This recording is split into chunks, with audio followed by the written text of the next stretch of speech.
So it was 1983. I was 19 years old, and I was walking through the campus center, the student center at my college.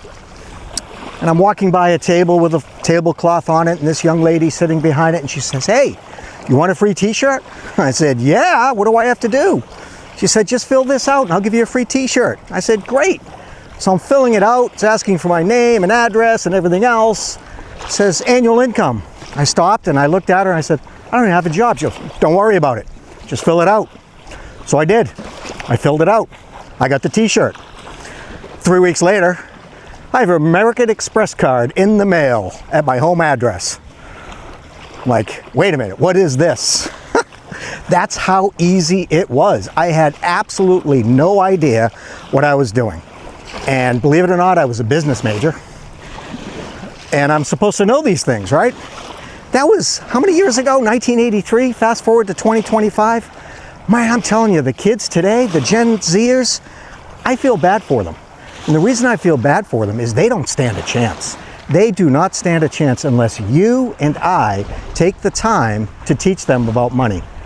Now, it worked out well for me because I'm going to talk about in this episode the difference between a debit and a credit card. You already know the differences, but don't assume because you know them that everybody understands what you know. By the way, you're hanging out with Popsy Guy down the beach. Thank you very much. And as promised, I'm continuing a series on how us baby boomers over 60 can help the Gen Z and younger, or maybe even a little bit older, understand money and how not to lose their financial independence before they even start. So yeah, I got an American Express card, and as you and I both know, that's a credit card. But the nice thing about it that really helped me understand money at the time was if I didn't pay off whatever I charged in 30 days, it wasn't going to look good, right? They're going to charge me interest. I didn't even know that. So when you're talking to your Gen Z grandkids, because part of the theme of this series is that they're probably not going to get this advice from their parents. Not that their parents don't care, it's they don't want to listen to their parents. And the Gen Z's mind, the parents, even though they're probably millennials or Gen Xers, they're old-fashioned. They don't understand. But when a grandparent steps in and tells a story or spins a yarn about the things that they need to know, they may pay attention.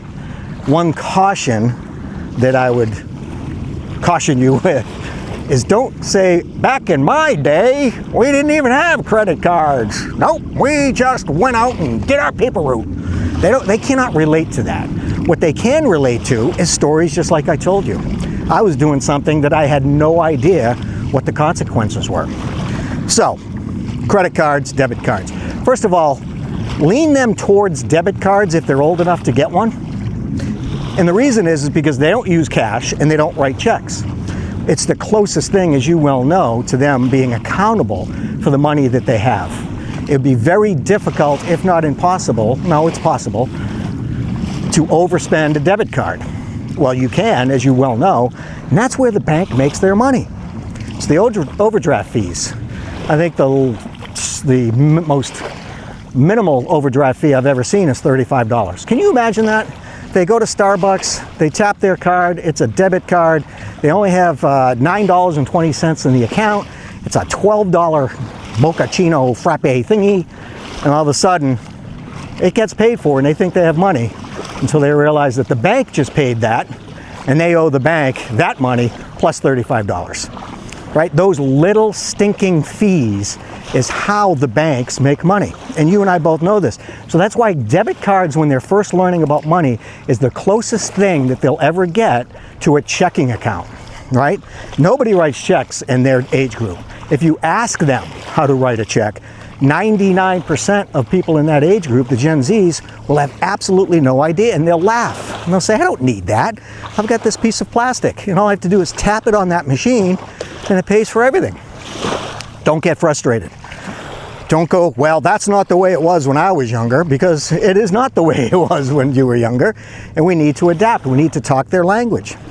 So yeah, let's talk about that. Let's say if you are going to, as you mature, want to play the financial game using cards, use a debit card first. Then you can help them understand the difference between debits and credits. Now, I didn't even fully know the difference between debits and credits, even when I took an Accounting 1 course in high school. Debits on the left side, credits on the right side. They have to match, you have to zero out. None of that makes sense to these kids today because, as I said earlier, they're not balancing their checkbooks. That's a skill that has long gone and they don't want to use it. Even QuickBooks, if they're using some type of computer checkbook, it'll pretty much do it for them. So introduce them slowly to debit cards and the understanding that using a debit card is the closest thing to cash. If you watch my last video, which I'll post at the end on this, you know I'm not a big fan of the pay now, the buy now, pay later. That is just money laundering in the highest form, but it's not using their own money.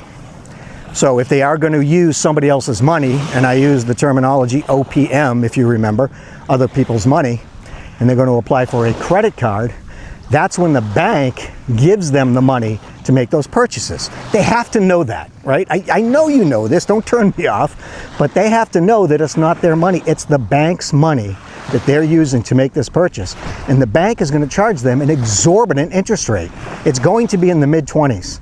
As I said earlier, that's enough to make a loan shark or a mafia boss blush.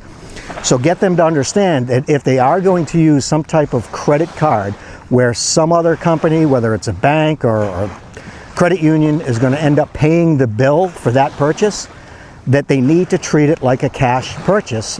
When that statement comes in or when they have the funds, they should already have the funds, pay it off in full. That's what the American Express card forced me to do, which really helped me understand that I have to be responsible with my money because nobody cares other than me. So those are the couple of things I wanted to share with you today, is make sure that your Gen Zers understand the difference between debit and credit. It's extremely important for them to understand. And another piece of wisdom that I want to share with you is if they can accumulate cash and use cash for purchases. For example, as I said in my last video, if you can use a mom and pop restaurant or a automobile repair shop that's privately owned, you can ask them, can you give me a discount if I use cash? Most of them will readily agree because they don't want to pay the merchant fees, whether it's a debit or a credit card. Have them ask. There's no sense in not asking for it, and that's literally like 3% cash back on a credit card. Now, cash back on a credit card is very alluring because that's where the money comes in to pay for airfare and hotels, and if you're managing your money correctly, which I know you are, that's actually free money. But you're much better off as a younger person using a credit card or a debit card, and if possible, here's what I would do. Number one, tell your Gen Zers, cash number one, debit number two, credit number three. And then help them understand why in that order it's important to do that. Because Wall Street, the banks, the people in the suits, right? They don't carry guns, they carry briefcases, but they still rip you off. That's their number one goal. And that's not to slam anybody in any of those professions. I'm just telling you right now something you already know that they don't think is true.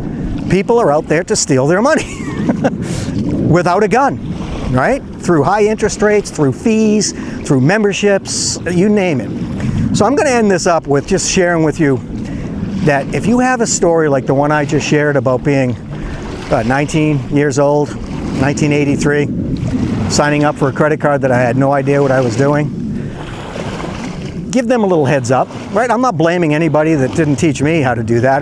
I wanted the free t-shirt. Let's not kid each other.